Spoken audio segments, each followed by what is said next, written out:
So yeah, You I'd mentioned say too how you would never go to screenplays too because they're for the most part, even if it's a great screenplay, they're created in the moment as needs come. yeah. Be I mean, changed and altered.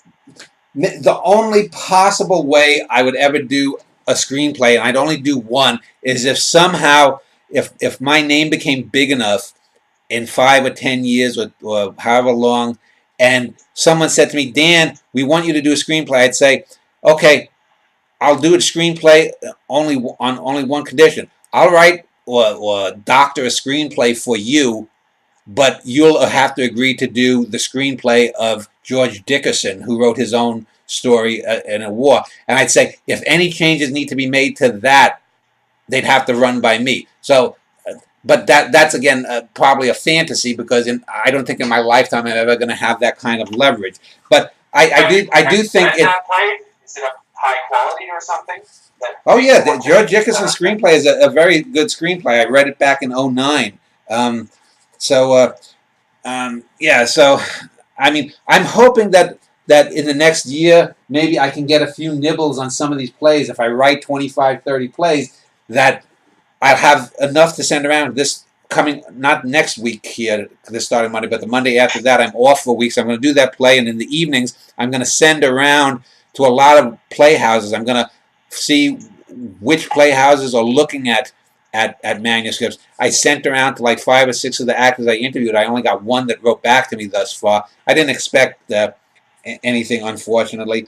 But, you know. Do you see yourself also depersonalizing play? You said that you want to create personal stories in your plays, but would you bring in any other higher ideas, say from Norwegian or Jenny Brothers or something of that sort that's less personal?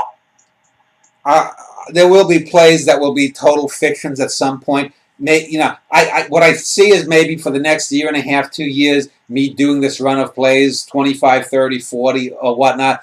Then, hopefully, if I get this job back at the supermarket that I was trying to get out of, this custodial job that I had, if I got that and I'm back to a decent job, getting decent pay again, then maybe then I'll definitely have to write a book on my custodial janitorial experience, and that would be a raucous comedy.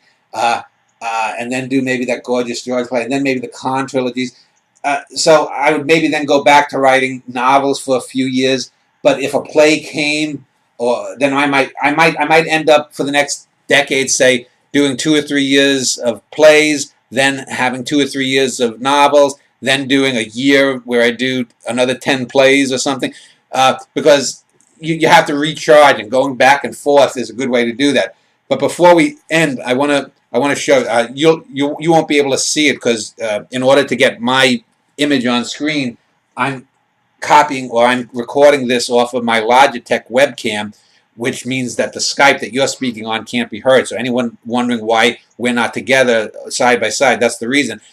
For some reason, I can't get your image and my image side by side. That would probably be the ideal way to conduct an interview.